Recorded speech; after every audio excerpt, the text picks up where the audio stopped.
So just in case you did, we will be talking about the types of error in case you ran into that kind of problem.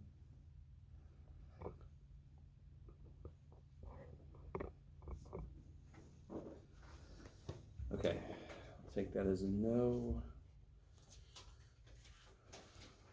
Okay, by the way, just so you know, just to remind you guys, I'm in the Math Study Center a lot. There's other tutors in there. If you're tired of hearing my voice, you can go see other tutors. You could even email me. I've had people email me questions from homework. I'll get back when I can. It's perfectly fine if you have no time, right? If you're like, I'm only here for class and then I got family, I got jobs, I understand. So you can just email me and I'll get back to you, right? It's kind of crazy. Okay. I can only do so much. Okay.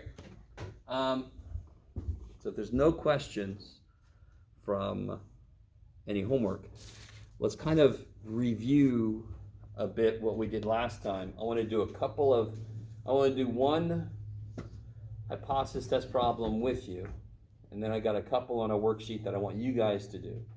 And then we'll talk about the types of errors, kind of a detailed thing. Okay. So what we've gotten into is called hypothesis testing.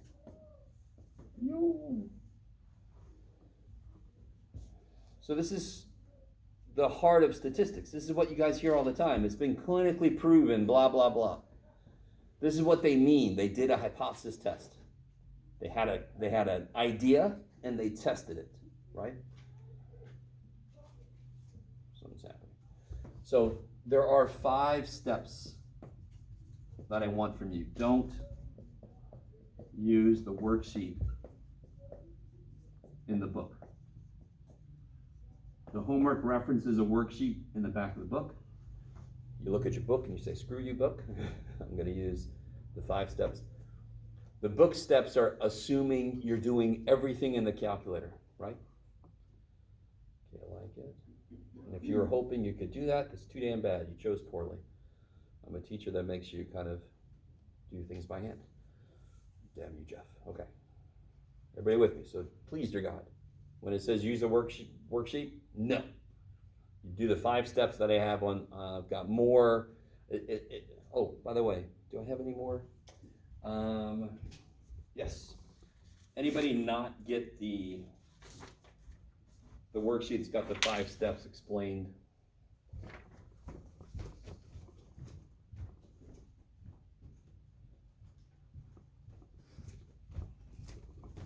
So real quick, an overview of the 5 steps, real quick. The first step is just what is the claim? So we haven't talked about percentages yet, so let's just focus on means for now. So the claim could be something like the mean equals something, the mean is less than something, greater than something. So the claim could be mu equals something, mu less than something, mu greater than equal to something, all those kind of things. So that's just one question myself is, what the hell is the claim itself? Then you want to figure out, is that what we're going to call the null hypothesis? Or the alternate hypothesis, affectionately known as the ho and the ha. What has to go next to the null hypothesis? What's got to be true about this statement if you're going to put it there? So let's say, for example, this is our claim. Let's say mu greater than equal to 11, right? That's our claim. Where would that go? Would it go next to the null or next to the alternate? Next to the ho or the ha?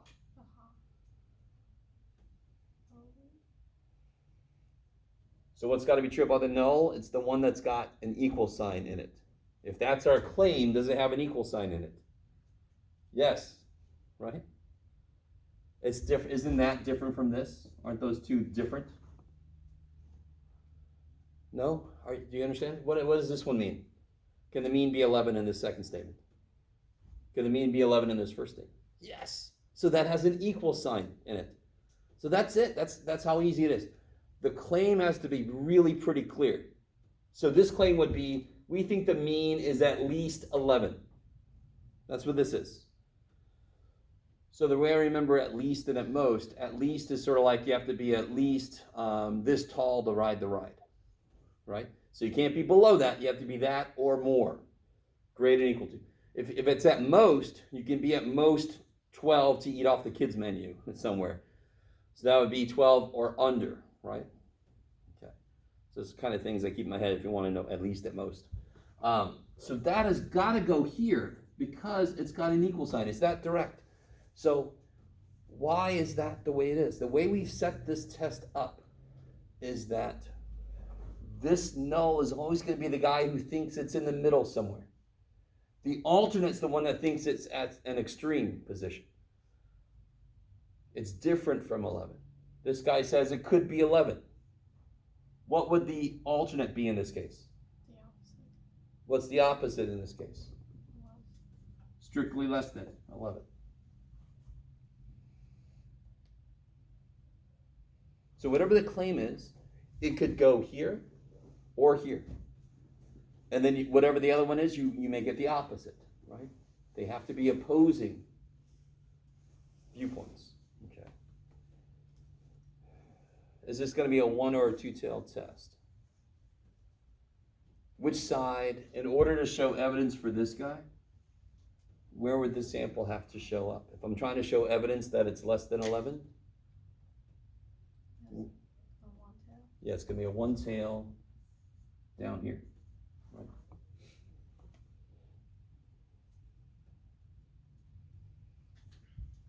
Second step would be, can you use Z or T or nothing? And that's where you check two things. What two things do you have to check? What tells me I can do something at all? It's got to be normal. So either they say it's normal or say normal. And if they don't say it's normal, what else can happen? What saves my ass if they don't say it's normal? What's got to be true about the sample size? What's got to be true about n to end up with a normal distribution? I love you guys so much. We said this earlier. Maybe that's why you like Duke. We said it earlier. What do you want, folks? Greater than 30. I love it. Okay.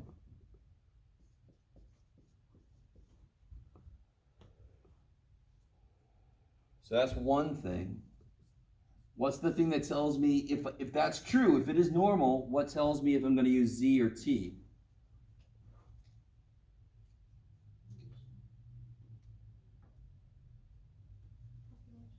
Why were T-scores invented for when I only know S, right? So if I know S only, T-scores. If I know sigma, Z-scores.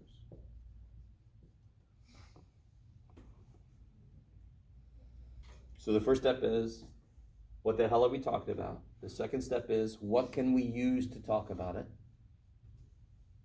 Or can we even talk about it, right? If I don't know it's normal and the sample size is not big enough, we can't do that. We can't do anything with it. The third step is to figure out what the rejection region is. And that's where you use alpha, otherwise known as the level of significance. Right, so this case is going to be something like this. So whatever alpha is, that's the area in the tail. So then I could look up what my Z or my T-score is. We'll do a concrete example here in a minute. I just want to go through the steps. The fourth step will then be, where does our sample fall?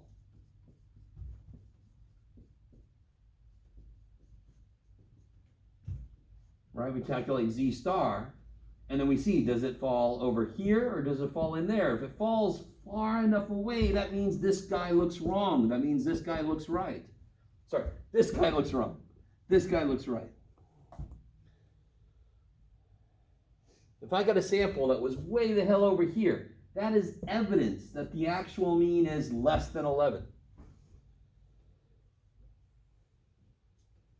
And then, of course, number 5 is write the conclusion.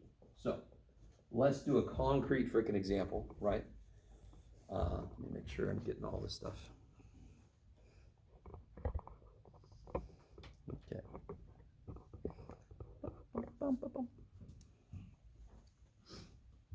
Okay. And again, this is basically what that the 5-step kind of explanatory outline talks about. The guy that looked at the coyotes, that's what that sheet talks about. Okay, so if I were you, I'd have that sheet sit next to me as I'm doing section 9.5 homework, right? And again, just to remind you, 9.5 homework is where they actually have the full test. 9.1, 9.2, 9.3, 9.4 talks about various different little parts of it. Okay. So it might even be a good idea to do 9.5 first and then come back, but we haven't talked about percentages yet. We'll do it.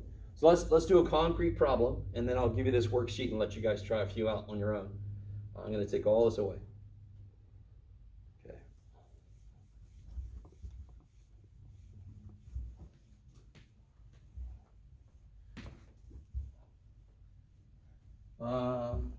Let's say that we think that the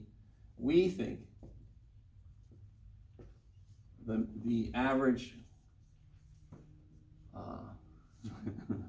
the average beaver dam is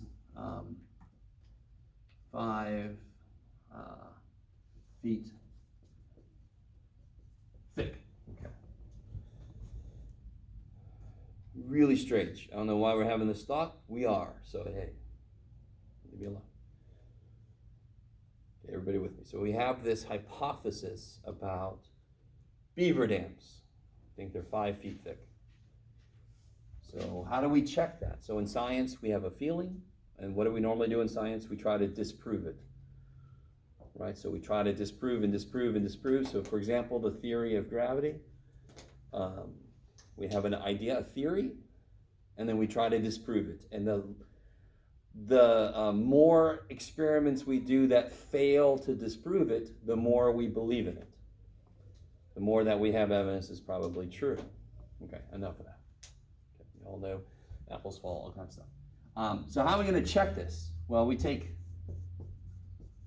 a sample of, let's say, 41 dams and find a sample mean of, what you got, Jeff? 4.38 feet.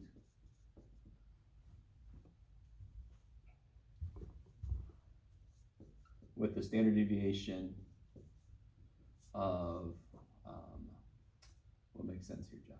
It's okay. Wait. Yeah, okay. With a standard deviation of 1.17 feet.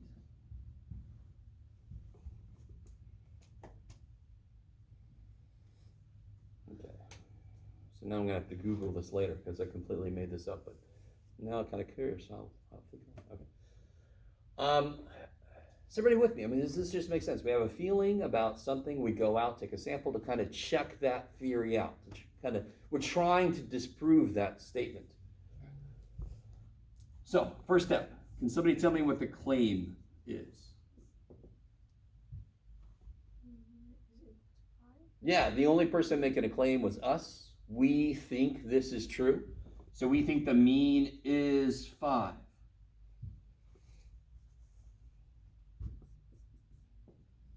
So is that going to be the ho or the ha?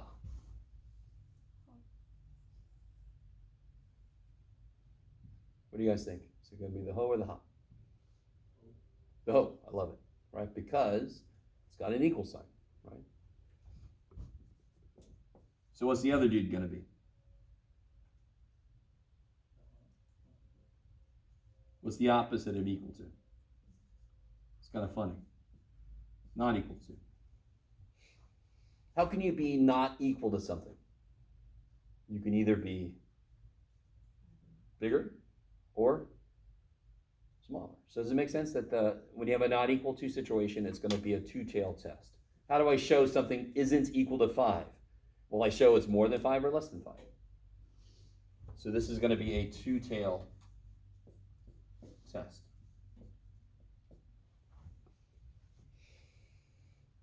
So find the claim, figure out where it goes. The other dude is the opposite of it. And the ha is always what sets up my rejection region, because the ha is the guy that thinks it's far away from the middle. That's what I can show evidence for. If I took a sample and I got exactly 5 feet thick, my sample mean was 5 feet, is that proof that it's 5 feet?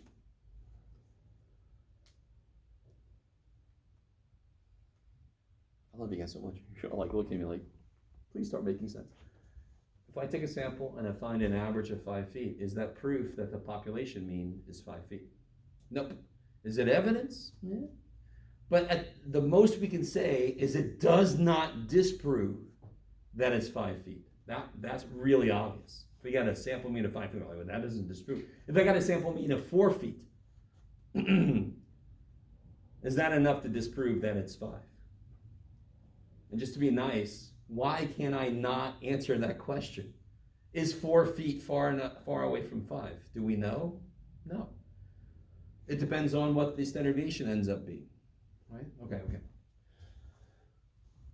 So this problem is all about being far away from some central idea, but that's step 4. I figure out how far away it is. This is when I calculate z star. That's how far our sample got.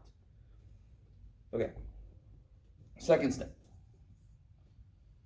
What do we use, z or t? So there's 2 things we have to check.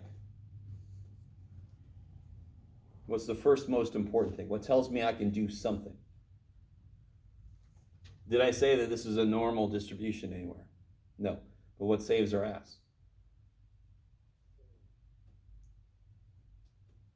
41. Yeah. What about 41? It's greater than 30. Greater than 30. Check. So that tells me it's normal enough. That tells me I can do something. Now let's get more specific. What specifically can I do? So what is it up here that tells me z or t?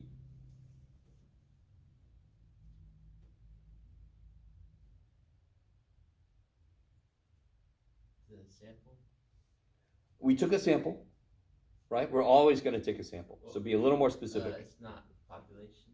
What's not population? 41. No. 41 is the sample size. But what specifically are we looking at? Standard deviation. The standard deviation came from what? That standard deviation came from the sample, correct? So do we know sigma? Did I tell you the population standard deviation? No, because I'm a jerk. So we don't know. So sigma unknown, only know S. What does that mean? What do we have to use? What was invented for this T? Okay. So I've set up what the hell we're talking about. I figured out what we're allowed to use to talk about it, what we're allowed to use to analyze it.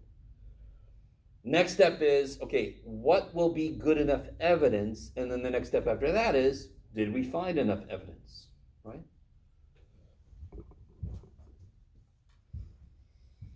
So 3 is setting up what I call the rejection region. I think the book calls it the critical region. Rejection region just makes so much more sense. So I know I have to use t-scores. What's alpha? I haven't told you yet, have I? Because I'm use alpha. Let me say it like this. Level of significance of, let's say, 0.05. So level of significance is just another name for alpha, right? So now we know alpha is 0.05. I'm using t-scores. I know alpha, that's great. So now I know which column to look in. I know it's a two-tailed test, correct? Two-tail. What else do I need to know to be able to use a t-score chart correctly? I need to know where to stop and what's going to tell me where to stop. Yeah. Degrees of freedom. Degrees of freedom. What will the degrees of freedom be here?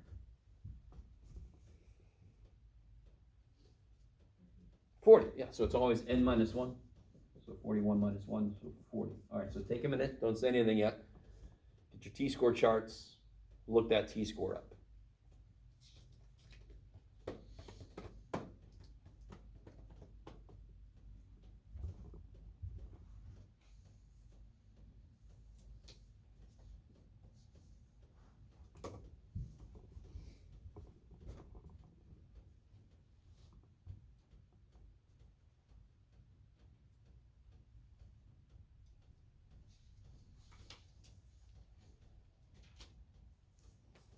Who's got that number? Anybody? Did you guys get that? Bueller?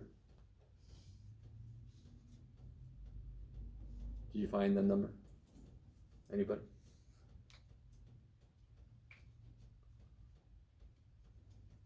Take a chance. You never know. What'd you get? 2.021. 2.021. That's one thing. Anybody else get the same thing? Something different? Got the same thing? Do you concur? Okay. All right, so 2.021. But you got to be a little careful. There's 2.021. What goes here? It's a two-tailed test. What goes here?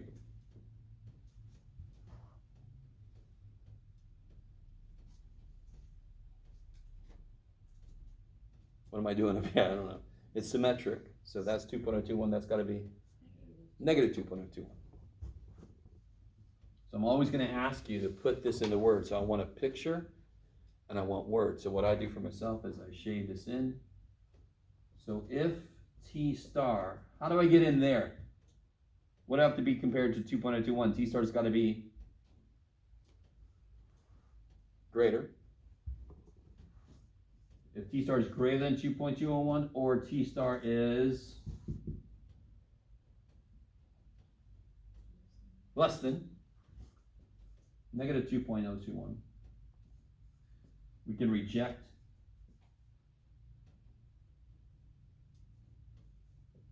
the null, support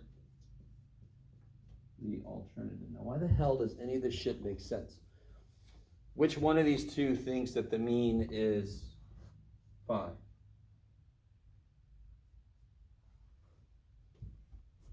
The null or the alternate? The null does, right? Mean is 5.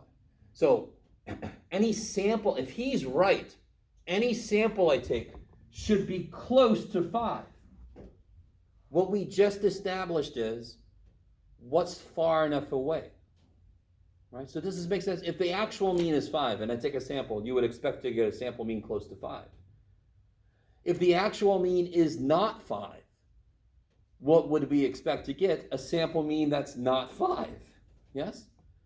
So if we do end up with a sample that is up here or down there, that is evidence that this guy's wrong. That is evidence that this guy is wrong.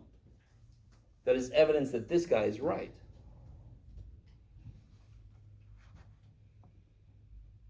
So all these numbers mean is what's far enough away to show me evidence that it's different from 5.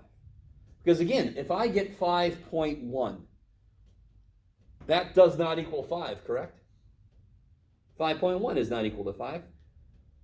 Can I just stop there? Why can't I just stop there? If I take a sample and I get a mean of 5.1, that ain't 5. Why can't you just stop there?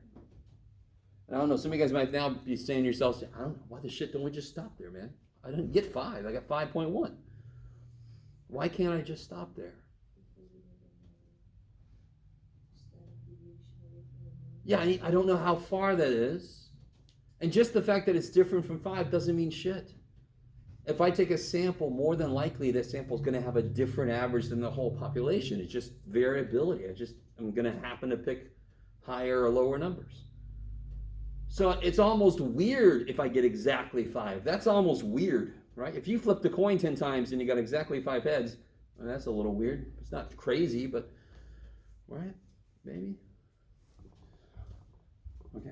So this establishes where evidence starts. So it kind of makes sense. Right after we figure out what's enough evidence, the next step is, did we get enough evidence?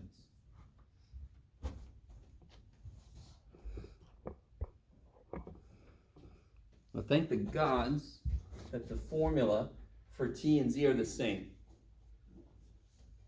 I don't think I've written this down yet, but the formula for T star is still going to be our sample minus the mean divided by the new standard deviation.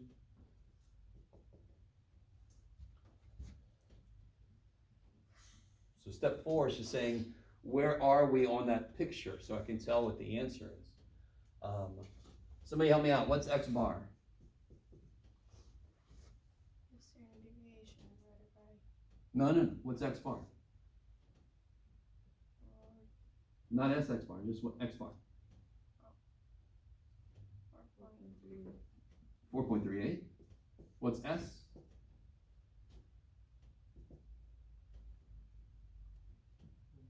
.17. So what's the new standard deviation? 1.17 divided by square root of 41. Somebody help me out. What's that?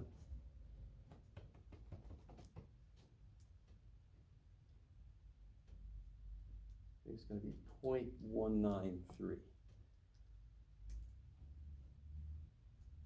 I don't know. I tried to do my head, so I'm okay if I'm wrong. 0.18.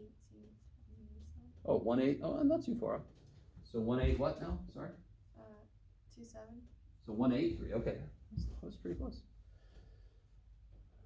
You're like, all right, math boy, calm down.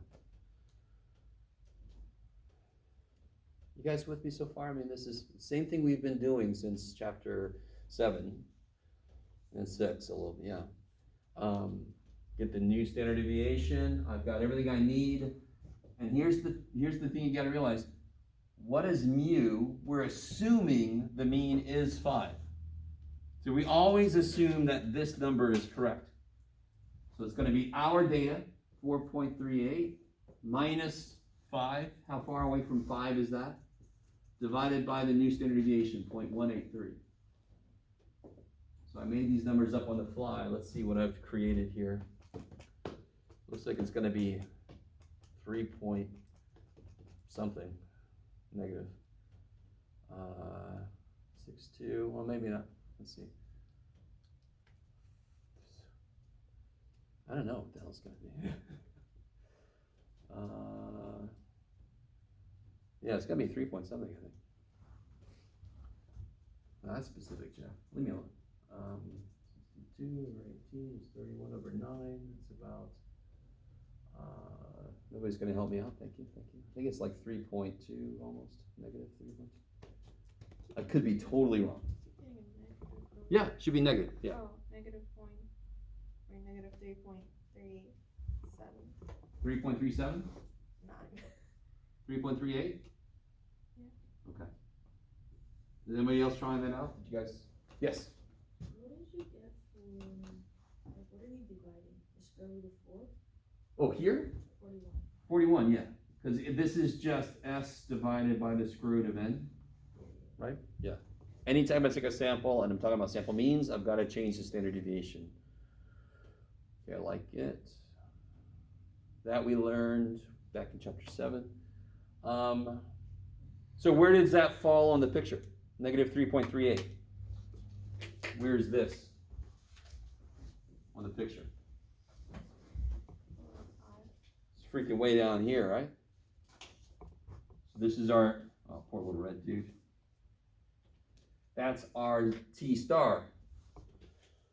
Did we make it far enough away?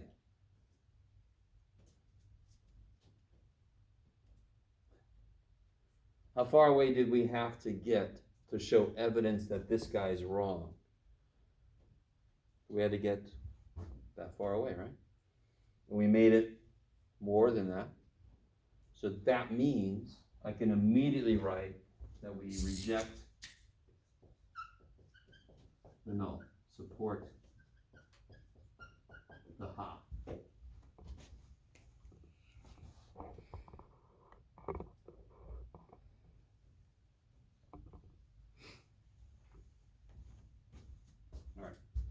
I know this feels a little overwhelming. How many days have we been talking about this? 1 and not quite a half, so, right?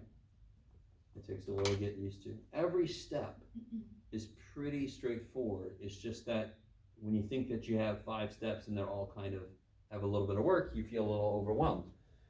Each step is not that big of a deal. This is old news. This is not old news, but it's not too hard to figure out what the claim is from the way it's written. This is a little bit new, but I know how to find t-scores and such. We know how to look that up, or even z-scores if I knew what sigma was. This is definitely not new. This is old shit. And then, so take me back. Which one was the claim? The ho or the ha? Which one was the claim? The ho was. So which language do I want to use?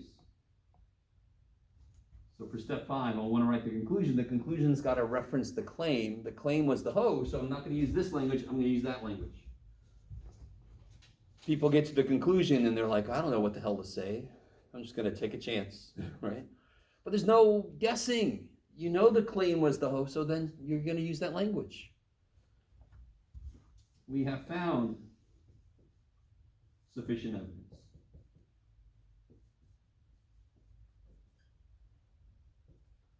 Let me write the whole word. Sufficient evidence to reject the claim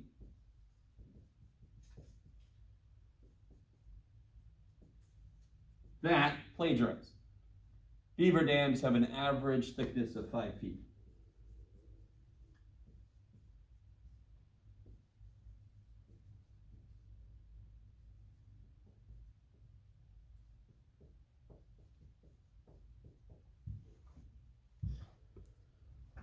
So then we make a commercial. We say we have clinically proven that beaver dams have an average thickness of not even, that isn't 5 feet or something. That would be a really weird commercial, but I'm not sure what we'd be selling. But you guys see how they shouldn't be saying proven, because there's a chance we're wrong. Does anyone know what the probability is that we're wrong?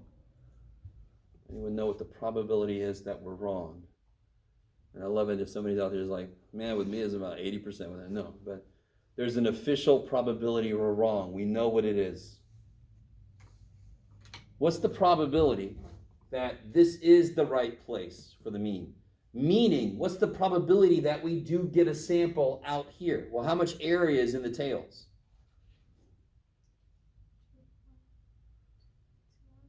Say again? 2.4. So, no. Oh. How much area is out here? Isn't that alpha? Oh. So there's a 5% chance we're wrong. And that's pretty good. But, I mean, that's the way statistics works. And that's why people don't like statistics. Because you're like, you do math, you get a number. You get statistics, and you get a thing, you're like, I don't know. But that's freaking real life. We don't know. We don't know for sure, but this makes it so that we can say to within a certain degree of sureness. Right? This is why it's sort of like a court case. Within a reasonable doubt. Alpha is related to within a reasonable doubt. 5% is pretty damn reasonable of a chance to be wrong. That's pretty good. Okay, maybe. All right, so I want us to at least try one of these. Let me think. Was I going to say something else? No. We're going to try one of these, and then I'm going to talk about the types of error, because you're going to see problems in the homework that are related to type 1 and type 2 errors.